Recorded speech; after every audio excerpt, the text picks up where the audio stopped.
여러분 안녕하십니까? 오늘 삶의 교훈에서 여러분과 함께 매우 중요한 이야기를 나누고자 합니다. 혹시 이런 말을 들어보신 적 있으신가요? 젊어서 고생은 사서도 한다라는 속담 말입니다. 하지만 나이가 들어서도 고생을 사서 해야 할까요? 절대 그렇지 않습니다. 서울 노원구의 한 복지관에서 저는 충격적인 광경을 목격했습니다. 80대 노인분이 냉동 김밥 하나를 들고 계셨는데 그것이 그분의 하루 식사 전부였습니다. 옆에 계신 사회복지사께서 조용히 말씀하시더군요. 저분은 젊었을 때 큰 회사 임원이셨어요. 하지만 지금은 그 말을 끝까지 듣지 못했지만 저는 그 순간 깨달았습니다. 누구도 비참한 노후로부터 자유로울 수 없다는 것을요. 통계청 자료에 따르면 2024년 기준 대한민국 노인 빈곤율은 무려 38.9%에 달합니다. OECD 국가 중 압도적인 1위입니다. 더욱 충격적인 사실은 이 중 상당수가 젊었을 때는 중산층 이상이었다는 점입니다. 대체 무엇이 이들을 이렇게 만들었을까요? 오늘 제가 여러분께 말씀드릴 7가지 습관은 단순한 조언이 아닙니다. 이것은 수많은 노인분들 인터뷰하고 연구한 결과 발견한 비참한 노후로 이어지는 명확한 패턴입니다. 만약 여러분이 지금 50대, 60대라면 이 이야기에 더욱 주목해 주시기 바랍니다. 아직 늦지 않았습니다. 지금부터라도 이 습관들을 버린다면 행복한 노후를 준비할 수 있습니다. 그럼 이제 본격적으로 시작해 볼까요? 오늘의 이야기가 여러분의 인생을 바꾸는 작은 계기가 되길 진심으로 바랍니다. 만약 오늘 영상이 도움이 되셨다면 구독 버튼을 눌러주시고 좋아요와 댓글도 부탁드립니다. 여러분의 관심과 응원이 더 많은 분들에게 좋은 정보를 나누는데 큰 힘이 됩니다. 첫 번째 습관, 자식에게 모든 것을 의지하는 습관. 여러분, 부산 해운대구에 사시는 김영숙 할머니의 이야기를 들려드리겠습니다. 김 할머니는 평생을 자식들을 위해 살아오셨습니다. 아들 둘, 딸 하나를 키우면서 본인의 노후 준비는 전혀 하지 않으셨죠. 자식들이 다 잘 되면 나도 편하게 살 수 있겠지라는 생각으로 모든 재산을 자식 교육에 쏟아부으셨습니다. 큰아들은 서울대를 나와 대기업에 취직했고 작은 아들은 의사가 되었으며 딸은 좋은 집안으로 시집을 갔습니다. 겉으로 보기엔 성공한 자식 농사였습니다. 하지만 현실은 달랐습니다. 큰아들은 엄마, 지금 집값이 너무 올라서 대출 갚느라 힘들어요.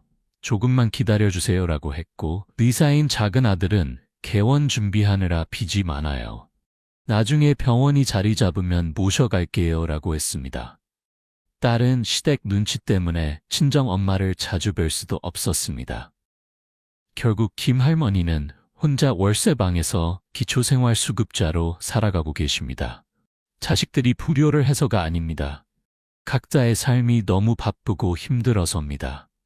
이것이 바로 현대 한국 사회의 냉혹한 현실입니다. 2024년 한국보건사회연구원 조사에 따르면 65세 이상 노인 중 자녀로부터 정기적인 경제적 지원을 받는 비율은 23.4%에 불과합니다. 과거 1990년대만 해도 70% 이상이었던 것과 비교하면 엄청난 변화입니다. 왜 이런 일이 벌어졌을까요? 첫째, 자식들도 경제적으로 여유가 없습니다.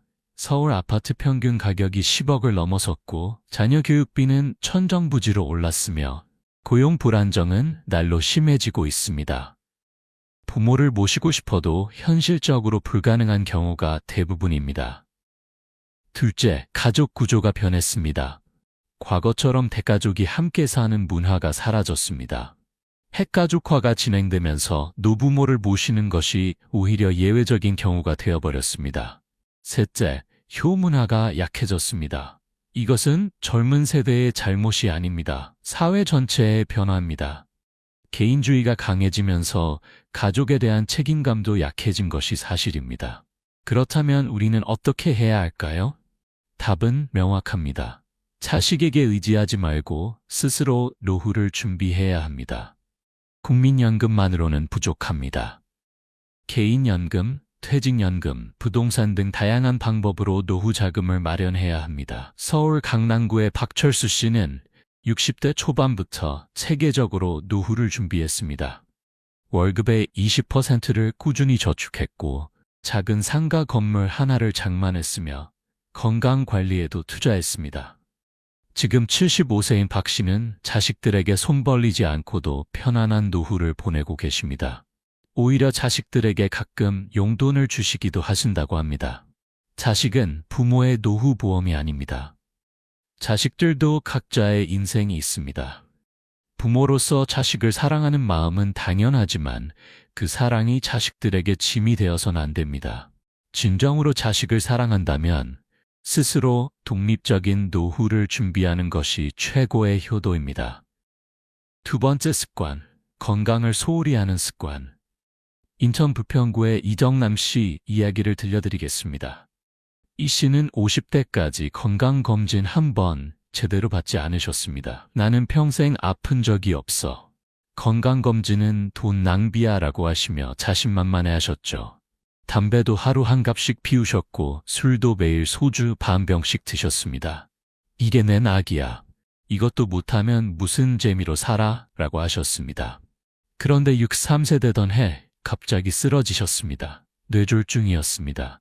다행히 생명은 건졌지만 왼쪽 몸이 마비되었고 말도 어눌해졌습니다.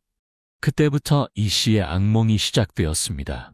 병원비가 눈덩이처럼 불어났고 평생 모은 재산이 순식간에 바닥났습니다. 건강보험공단 자료에 따르면 65세 이상 노인의 연평균 의료비는 약 540만 원입니다. 하지만 중증 질환이 있는 경우 이 금액은 몇 배로 늘어납니다. 더 무서운 것은 간병비입니다. 요양병원에 입원하면 월 200만 원에서 300만 원이 들어갑니다. 집에서 간병인을 쓰면 월 250만 원 이상입니다. 대전 유성구의 한 요양병원 원장님께서 이런 말씀을 하셨습니다. 여기 계신 분들 대부분이 건강할 때 조금만 관리했어도 이렇게까지 되지 않았을 겁니다. 당뇨병을 방치해서 발을 절단한 분, 고혈압을 무시하다가 뇌출혈로 쓰러진 분, 담배를 끊지 못해 폐암에 걸린 분, 안타까운 경우가 너무 많습니다. 건강은 돈으로 살 수 없습니다. 정확히 말하면 건강을 되찾는 데는 엄청난 돈이 들지만 건강을 유지하는 데는 상대적으로 적은 돈이 듭니다. 정기적인 건강검진, 적절한 운동, 균형 잡힌 식사, 금연, 철주, 이것들은 큰 돈이 들지 않습니다. 하지만 이를 무시하면 나중에 몇 천만 원, 몇억 원을 써도 건강을 되찾을 수 없습니다. 서울대병원 노인의학과 교수님은 이렇게 말씀하셨습니다. 50대부터의 10년이 노후 건강을 결정합니다. 이 시기에 생활 습관을 바꾸지 않으면 60대 이후에는 돌이킬 수 없는 질병들이 찾아옵니다. 특히 당뇨병, 고혈압, 고지혈증 같은 만성질환은 초기에 관리하면 약간의 약물과 생활습관 개선만으로도 조절이 가능하지만 방치하면 뇌졸중, 심근경색, 심부전 같은 치명적인 합병증으로 이어집니다. 그렇다면 구체적으로 어떻게 해야 할까요? 첫째, 정기적인 건강검진을 받으세요. 국가에서 제공하는 건강검진은 무료입니다. 2년에 한 번씩 꼭 받으시기 바랍니다. 50세 이후에는 대장 내시경, 위내시경 등 암검진도 정기적으로 받아야 합니다. 둘째, 매일 30분 이상 운동하세요. 헬스장에 갈 필요 없습니다. 빠르게 걷기만 해도 충분합니다. 서울 강남구의 한 노인정에서 만난 78세 할머니는 매일 아침 한강공원을 걸으신다고 합니다. 이게 제 건강 비결이에요. 약도 거의 안 먹어요 라고 자랑스럽게 말씀하시더군요. 셋째, 식습관을 개선하세요. 과식하지 말고 짜고 기름진 음식을 줄이고 채소와 과일을 많이 드세요. 특히 나트륨 섭취를 줄이는 것이 중요합니다. 한국인의 평균 나트륨 섭취량은 WHO 권장량의 2배가 넘습니다. 넷째, 반드시 금연하세요. 이 나이에 담배 끊으면 뭐해? 라고 말씀하시는 분들이 많은데 절대 그렇지 않습니다. 담배는 끊는 순간부터 몸이 회복되기 시작합니다. 60세의 금연에도 수명이 평균 3년 늘어난다는 연구 결과가 있습니다. 5째, 술은 적당히 드세요. 하루 소주 2잔 이상은 간에 무리를 줍니다. 특히 매일 마시는 습관은 반드시 고쳐야 합니다. 건강은 노후의 가장 큰 재산입니다. 아무리 돈이 많아도 건강하지 못하면 행복할 수 없습니다. 반대로 돈이 적어도 건강하다면 충분히 행복한 노후를 보낼 수 있습니다. 지금부터라도 늦지 않았습니다. 오늘부터 건강관리를 시작하세요. 3번째 습관. 평생 직장만 믿고 노후 준비를 안 하는 습관. 경기도 수원시의 최기영 씨 이야기입니다. 최 씨는 대기업에 입사해서 30년을 근무했습니다. 매달 월급이 들어왔고 회사에서 제공하는 복지 혜택도 좋았습니다. 우리 회사는 정년이 60세까지야. 그때쯤만 다니면 퇴직금도 많이 받고 연금도 나오니까 걱정 없어 라고 생각하셨습니다. 하지만 현실은 달랐습니다. 56세에 명예퇴직 권고를 받았습니다. 구조조정이라는 명목이었죠. 거부할 수도 있었지만 회사 분위기가 그를 용납하지 않았습니다. 결국 퇴직했고 예상보다 적은 퇴직금을 받았습니다. 그것도 세금을 떼고 나니 생각보다 훨씬 적었습니다. 최 씨는 이제 막 대학에 들어간 자녀 둘이 있었고 아파트 대출도 남아 있었습니다. 아직 60세도 안 됐는데 이제 뭘 하지? 라는 막막함이 엄습했습니다. 재취업을 시도했지만 50대 중반의 나이에 받아주는 곳이 없었습니다. 결국 작은 치킨집을 차렸지만 1년도 못 가 문을 닫았습니다. 장사 경험도 없었고 요즘 자영업 시장은 너무 포화 상태였기 때문입니다. 통계청 자료에 따르면 2024년 기준 50대의 평균 퇴직 연령은 53.2세입니다. 법정 정년이 60세라고 하지만 실제로 60세까지 버티는 사람은 소수입니다. 더 심각한 문제는 퇴직 후 재취업률입니다. 50대 퇴직자 중 정규직으로 재취업하는 비율은 15%도 되지 않습니다. 서울 여의도의 한 재무설계사는 이렇게 말했습니다.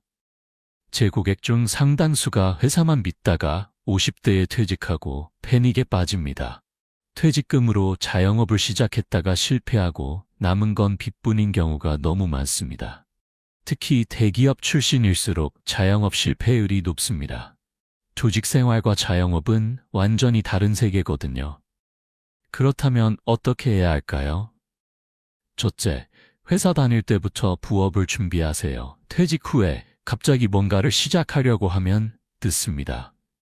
40대부터는 자신이 진정으로 좋아하고 잘할 수 있는 일을 찾아서 조금씩 준비해야 합니다. 주말에 시간을 내서 관련 공부를 하거나 자격증을 따거나 작은 규모로 시작해보는 것이 좋습니다. 둘째, 절대 퇴직금으로 자영업을 시작하지 마세요. 한국의 자영업 5년 생존율은 30%도 되지 않습니다. 특히 경험이 없는 분야에 뛰어드는 것은 자살 행위입니다. 만약 정말로 자영업을 하고 싶다면 최소 2~3년 전부터 철저히 준비하고 작은 규모로 시험 운영을 해본 후 결정해야 합니다. 셋째, 다양한 수입원을 만드세요. 월급만으로는 부족합니다. 부동산 임대 수입, 배당 수입, 저작권 수입 등 여러 가지 수입원을 만들어 두어야 합니다. 계란을 한 바구니에 담지 마라는 말이 있지 않습니까? 넷째, 평생 교육에 투자하세요. 세상은 빠르게 변합니다. 젊을 때 배운 지식과 기술만으로는 평생 먹고 살 수 없습니다. 새로운 것을 배우는 것을 멈추지 마세요. 요즘은 온라인으로 무료로 배울 수 있는 것이 많습니다. 부산 해운대구의 김동수 씨는 55세에 회사를 그만둔 후 유튜브를 시작했습니다. 자신이 평생 일했던 기계 분야의 지식을 나누는 채널이었죠. 처음에는 조회수가 거의 없었지만 꾸준히 올리다 보니 지금은 구독자 10만 명이 넘는 채널로 성장했습니다. 광고 수익과 강연료로 월 300만 원 이상을 벌고 계십니다. 회사 다닐 때보다 적게 벌지만 훨씬 행복합니다. 내가 하고 싶은 일을 하니까요 라고 말씀하셨습니다. 회사는 여러분을 끝까지 책임져 주지 않습니다. 여러분의 노후는 여러분 스스로 책임져야 합니다. 지금부터라도 준비를 시작하세요. 네 번째 습관, 체면과 허세를 부리는 습관. 광주 광산구의 박명호 씨 이야기입니다. 박 씨는 젊었을 때 사업으로 큰 돈을 벌었습니다. 강남에 아파트도 있었고 외제차도 몰았으며 골프도 자주 쳤습니다. 주변 사람들이 부러워했고 본인도 그런 삶을 즐겼습니다. 하지만 60대 초반에 사업이 어려워지기 시작했습니다. 시장 환경이 변했고 경쟁이 심해졌으며 건강도 예전 같지 않았습니다. 현명한 선택은 사업을 정리하고 안정적인 노후를 준비하는 것이었습니다. 하지만 박 씨는 그렇게 하지 못했습니다. 내가 이렇게 살았는데 어떻게 체면을 구겨? 라는 생각 때문이었습니다. 결국 사업을 유지하려다가 더 큰 빚을 지게 되었고 강남 아파트도 팔아야 했으며 외제차도 손에서 떠났습니다. 지금은 경기도 외곽의 작은 원룸에서 혼자 살고 계십니다. 주변 친구들과도 연락이 끊겼습니다. 체면이 구겨진다는 이유로 만나지 않았더니 결국 모두 멀어졌습니다.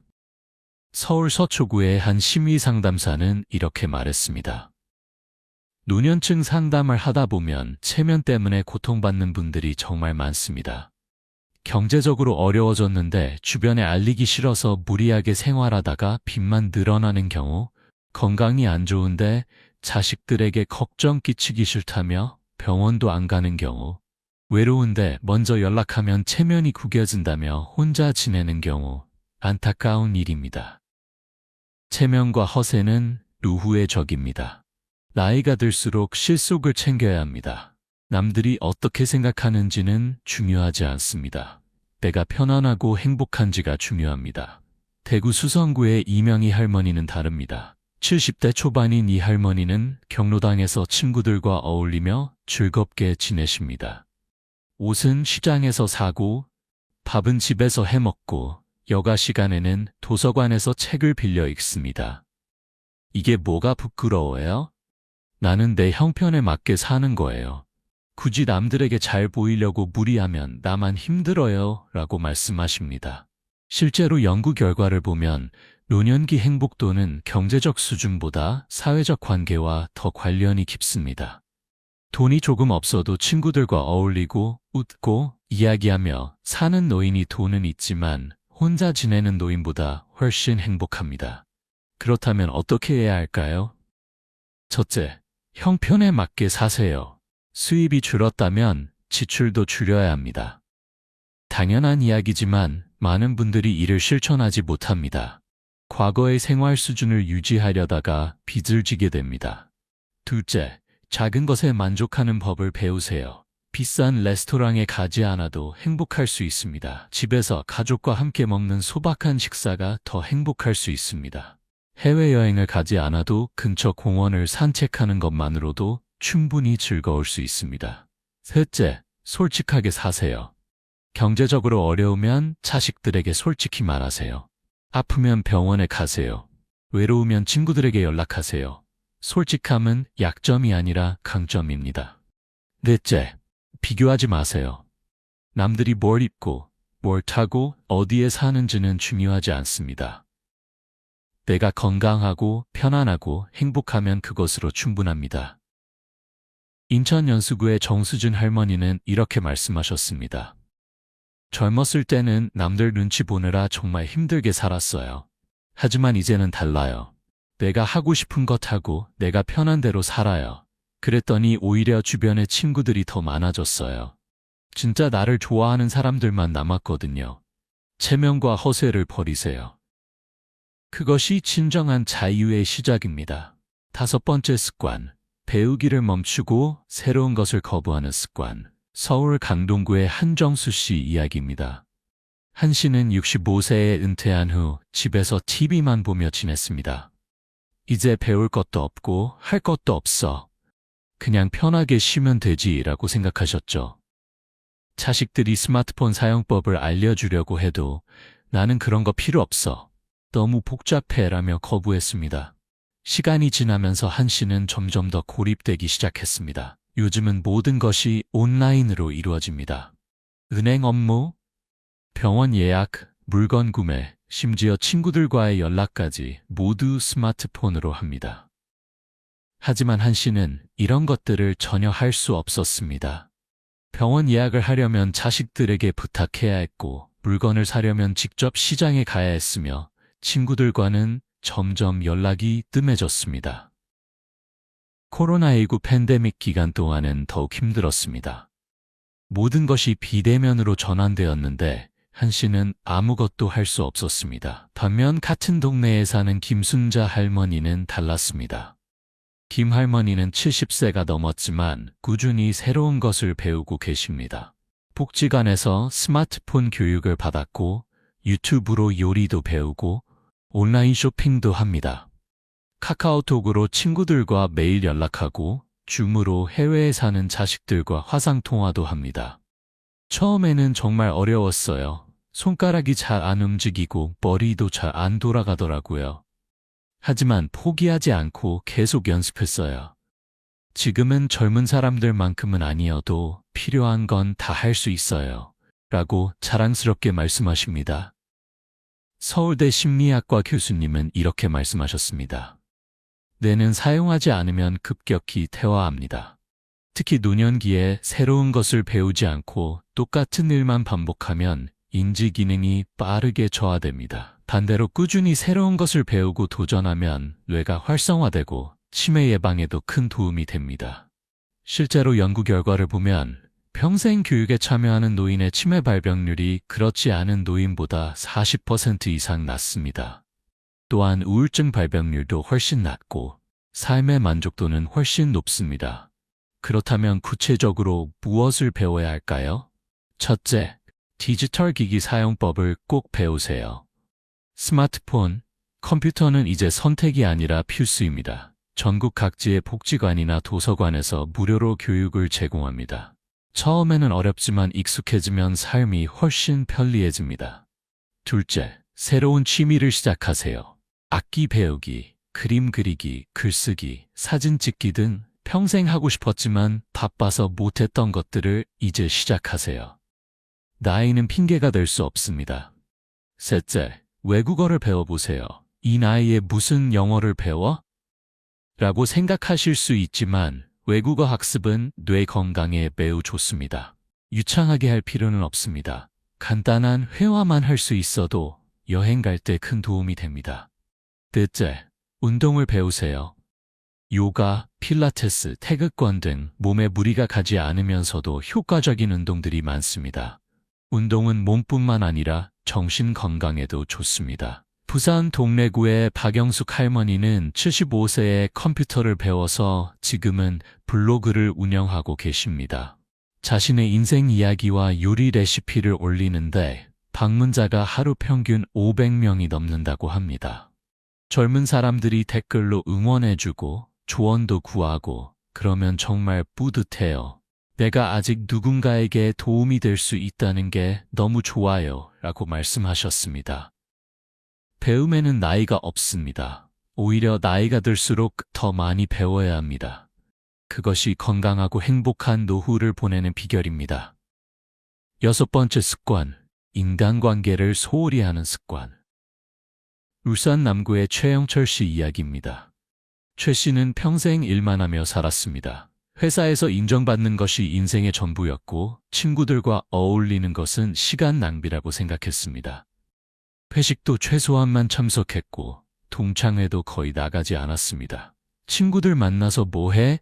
그 시간에 일하거나 쉬는 게 낫지라고 생각했습니다. 은퇴 후 최 씨는 심각한 외로움을 느꼈습니다. 연락할 친구가 없었습니다. 평생 일만 하다 보니 취미도 없었고 갈 곳도 없었습니다. 하루 종일 집에서 TV만 보다가 잠들고 다음날 또 똑같은 일상이 반복되었습니다. 아내가 있었지만 평생 대화가 없던 부부라 함께 있어도 말이 없었습니다. 결국 최 씨는 우울증에 걸렸습니다. 병원에서 상담을 받던 중 의사가 물었습니다. 친한 친구가 있습니까? 최 씨는 고개를 저었습니다. 취미가 있습니까? 또 고개를 저었습니다. 가족과 대화는 자주 하십니까? 역시 고개를 저었습니다. 의사는 말했습니다. 약도 중요하지만 더 중요한 것은 사람들과의 관계입니다. 사람은 혼자 살 수 없습니다. 특히 노년기에는 사회적 관계가 건강과 직결됩니다. 하버드 대학교에서 75년간 진행한 행복 연구 결과를 아십니까? 연구진은 행복한 노후를 보내는 사람들의 공통점을 찾았습니다. 그것은 돈도 명예도 건강도 아니었습니다. 바로 좋은 인간관계였습니다. 가족, 친구, 이웃과 좋은 관계를 유지하는 사람들이 가장 행복했고 가장 건강했으며 가장 오래 살았습니다. 서울대 보건대학원 연구에 따르면 사회적 관계가 활발한 노인은 그렇지 않은 노인에 비해 사망률이 50% 낮았습니다. 또한 치매 발병률도 60% 낮았고 우울증 발병률은 70% 낮았습니다. 인간관계가 단순히 마음의 위안이 아니라 생명과 건강에 직접적인 영향을 미치는 것입니다. 반면 제주도의 강명순 할머니는 다릅니다. 강 할머니는 80세가 넘었지만 매일 바쁘게 지냅니다. 월요일에는 경로당에서 친구들과 윷놀이를 하고 화요일에는 복지관에서 노래교실에 다니고 수요일에는 봉사활동을 나가고 목요일에는 등산 모임에 참여하고 금요일에는 손자들과 시간을 보냅니다. 바쁘게 살아요. 하지만 행복해요. 사람들과 만나고 웃고 이야기하는 게 제일 좋아요. 혼자 있으면 자꾸 쓸데없는 생각만 하게 되더라고요. 사람들과 함께 있으면 그런 생각할 틈이 없어요. 라고 말씀하십니다. 그렇다면 어떻게 해야 할까요? 첫째, 지금 있는 관계를 소중히 여기세요. 오랫동안 연락하지 않았던 친구들에게 먼저 연락해 보세요. 갑자기 왜? 라고 생각하지 마세요. 진심은 통합니다. 둘째, 새로운 관계를 만드세요. 경로당, 복지관, 문화센터, 종교단체 등 다양한 곳에서 새로운 사람들을 만날 수 있습니다. 나이가 비슷한 사람들과 어울리면 공감대도 크고 친해지기도 쉽습니다. 셋째, 봉사활동에 참여하세요. 봉사는 다른 사람을 돕는 것이지만 결국 자신에게 돌아옵니다. 누군가에게 도움이 되는 경험은 삶의 의미와 보람을 느끼게 해줍니다. 넷째, 가족과의 관계를 개선하세요. 자녀들과 자주 연락하고 손주들과 시간을 보내세요. 하지만 너무 간섭하거나 의존하지는 마세요. 적절한 거리를 유지하는 것이 중요합니다. 대전 서구의 이기호 씨는 은퇴 후 아파트 관리사무소에서 자원봉사를 시작했습니다. 주 3일, 하루 3시간씩 청소도 돕고 민원도 처리하고 주민들과 이야기도 나눕니다. 돈은 한 푼도 안 받지만 정말 행복해요. 주민들이 고맙다고 인사해주면 기분이 너무 좋아요. 그리고 매일 사람들을 만나니까 외롭지 않아요 라고 말씀하셨습니다. 사람은 사람 속에서 행복합니다. 아무리 돈이 많고 건강해도 혼자라면 행복할 수 없습니다. 지금부터라도 인간관계에 투자하세요. 7번째 습관, 부정적인 생각과 불평불만을 달고 사는 습관. 경남 창원시의 김정희 할머니 이야기입니다. 김 할머니를 만나면 항상 불평이 먼저 나옵니다. 요즘 젊은 것들은 버릇이 없어. 날씨가 왜 이렇게 더워? 물가는 왜 이렇게 올라? 정부는 도대체 뭐 하는 거야? 내 팔자가 왜 이렇게 기구해? 끊임없이 불평합니다. 처음에는 주변 사람들이 위로도 해주고 함께 공감도 해줬습니다. 하지만 시간이 지나면서 사람들이 하나둘씩 김 할머니를 피하기 시작했습니다. 만날 때마다 부정적인 이야기만 듣다 보니 자신까지 우울해지기 때문입니다. 지금은 경로당에서도 김 할머니가 오면 사람들이 슬그머니 자리를 피합니다. 김 할머니는 이것을 또 불평합니다. 요즘 사람들은 인정도 없어. 나 같은 늙은이는 아무도 상대 안 해줘. 하지만 정작 문제가 자신에게 있다는 것은 깨닫지 못합니다. 반면 같은 경로당에 다니는 박순덕 할머니는 다릅니다. 박 할머니도 경제적으로 넉넉하지 않고 건강도 그리 좋지 않습니다. 하지만 항상 밝게 웃고 긍정적으로 생각합니다. 오늘도 숨 쉬고 밥 먹을 수 있으니 감사하지. 날씨가 좋아서 산책하기 딱 좋네. 친구들이 있어서 외롭지 않아. 항상 감사하는 마음으로 삽니다. 사람들은 박 할머니를 좋아합니다. 박 할머니와 이야기하면 기분이 좋아지고 힘이 나기 때문입니다. 경로당에서 박할머니가 오면 사람들이 자리를 마련해 줍니다. 미국 메이어 클리닉의 연구에 따르면 긍정적인 사고방식을 가진 사람은 부정적인 사람보다 평균 수명이 7.5년 더 길다고 합니다. 또한 심장병 발병률이 23% 낮고 우울증 발병률은 55% 낮으며 전반적인 건강 상태도 훨씬 좋다고 합니다. 왜 그럴까요? 긍정적인 생각은 스트레스 호르몬을 줄이고 면역력을 높이며 혈압을 낮추는 효과가 있습니다. 반대로 부정적인 생각은 코르티솔 같은 스트레스 호르몬을 증가시켜 몸에 나쁜 영향을 미칩니다. 서울대 의대 정신건강의학과 교수님은 이렇게 말씀하셨습니다. 노년기에 가장 중요한 것은 마음가짐입니다. 같은 상황에서도 어떻게 받아들이느냐에 따라 행복과 불행이 갈립니다. 젊었을 때보다 못 사는 건 당연합니다. 몸이 예전만 못한 것도 당연합니다. 이것을 불평하면 불행해지고 받아들이면 평온해집니다. 그렇다면 어떻게 긍정적으로 생각할 수 있을까요? 첫째, 감사일기를 쓰세요. 매일 잠들기 전 오늘 감사했던 일 3가지를 적어보세요. 처음에는 어려울 수 있지만 꾸준히 하다 보면 감사할 일이 많다는 것을 깨닫게 됩니다. 둘째, 비교하지 마세요. 남들은 좋아 보여도 누구나 각자의 어려움이 있습니다. 나보다 나은 사람을 보면 부러워하지 말고 나보다 못한 사람을 보면 감사하세요. 셋째, 불평하는 습관을 고치세요. 불평이 나오려고 할 때 한 번 더 생각해 보세요. 이 말이 정말 필요한가? 이 말로 상황이 나아지나? 대부분의 불평은 아무 소용이 없습니다. 넷째, 웃는 연습을 하세요. 거울을 보면서 웃어보세요. 처음에는 어색하지만 웃다 보면 정말로 기분이 좋아집니다. 우리 뇌는 진짜 웃음과 가짜 웃음을 구분하지 못합니다. 광주 서구의 정명자 할머니는 매일 아침 거울을 보면서 자신에게 말합니다. 오늘도 좋은 하루가 될 거야. 나는 행복해. 나는 건강해. 나는 사랑받아. 처음에는 자녀들이 이상하게 봤지만 지금은 가족 모두가 따라하고 있습니다.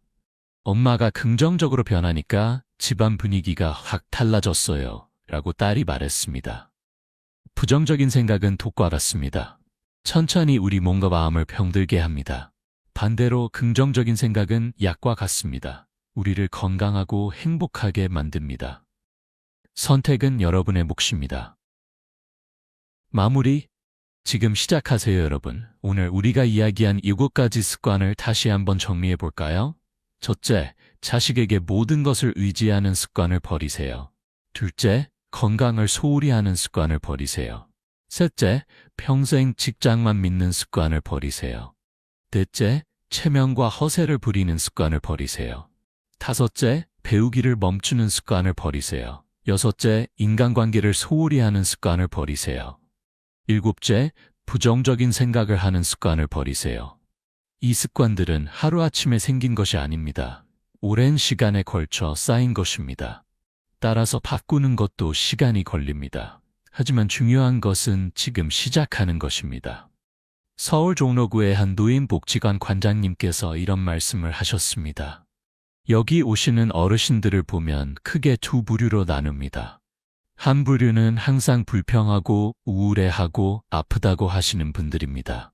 다른 한 부류는 항상 웃고 활동적이고 새로운 것을 배우려는 분들입니다. 신기한 것은 나이나 경제 수준은 별 차이가 없다는 점입니다. 차이는 오직 마음가짐과 습관에서 나옵니다. 비참한 노후는 운명이 아닙니다. 가난하다고, 혼자라고, 아프다고 반드시 비참한 것은 아닙니다.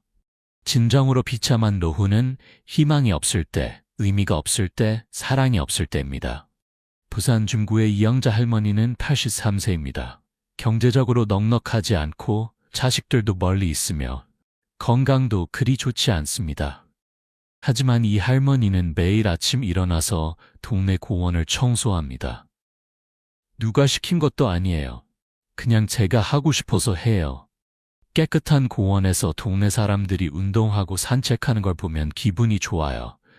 내가 누군가에게 도움이 된다는 것, 그것만으로도 하루하루가 의미 있어요.